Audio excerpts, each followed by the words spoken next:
Assalamualaikum warahmatullahi wabarakatuh. Perkenalkan, nama saya Delis Adisa dengan NPM 23010111022. Di sini saya akan mempresentasikan tentang tafsir ilmi dalam mata kuliah tafsir. Jadi apa sih teman-teman tafsir itu? Tafsir itu artinya itu menjelaskan atau menguraikan, sedangkan ilmi itu artinya mengetahui atau memahami. Nah, kalau digabung itu jadi tafsir ilmi. Ada yang tahu nggak tafsir ilmi itu apa? Jadi tafsir ilmi itu adalah penafsiran Al-Quran dengan memanfaatkan perangkat ilmu pengetahuan modern, baik berupa teori ilmiah maupun temuan empiris. Jadi itu ya teman-teman artinya tafsir ilmi itu. Nah, terus di sini ada sejarah singkat tafsir ilmi teman-teman. Nah, pada periode awal itu penafsiran Al-Quran lebih berfokus pada penjelasan interal dan bahasa. Terus pada periode pertengahan itu para ulama mulai menggunakan pendekatan rasional dan ilmiah dalam penafsiran Al-Quran. Terus yang selanjutnya itu ada periode modern. Nah, pada abad ke-19 dan ke-20 ini, tafsir ilmi mulai berkembang dengan menggunakan metode ilmiah dan rasional untuk memahami Al-Quran. Jadi itu ya teman-teman sejarah singkat tafsir ilmi. Terus yang selanjutnya ada tokoh-tokohnya.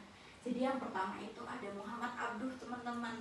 Siapa sih Muhammad Abduh itu? Jadi Muhammad Abduh itu adalah seorang ulama Mesir yang dikenal sebagai salah satu pelopor tafsir ilmi.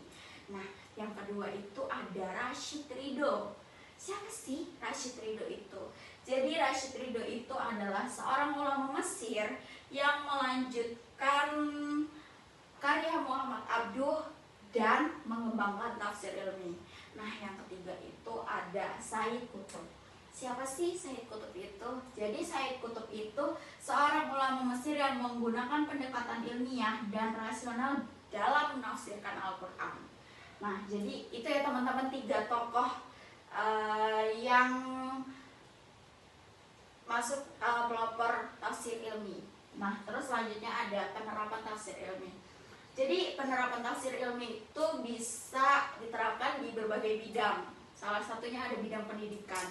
Jadi tafsir ilmi itu dalam bidang pendidikan digunakan sebagai metode pembelajaran Al-Quran di sekolah dan perguruan tinggi. Yang kedua ada penelitian. Jadi tafsir ilmi itu dalam penelitian digunakan sebagai metode penelitian untuk memahami Al-Quran dan relevansinya dengan kehidupan modern. Yang ketiga ada dakwah. Jadi tafsir ilmi itu dalam dakwah itu digunakan sebagai metode dakwah untuk menyampaikan dakwah atau menyampaikan pesan Al-Quran kepada masyarakat. Yang terakhir itu ada pengembangan ilmu pengetahuan. Jadi dalam pengembangan ilmu pengetahuan itu, tafsir ilmi itu dapat digunakan untuk mengembangkan ilmu pengetahuan dan teknologi berbasis Al-Quran. Nah, jadi gitu ya teman-teman materi singkat yang bisa saya presentasikan tentang tafsir ilmi. Yang pertama ada pengertian tafsir ilmi, terus ada sejarah singkat tafsir ilmi, ada tokoh-tokohnya, terus yang terakhir itu ada penerapan tafsir ilmi.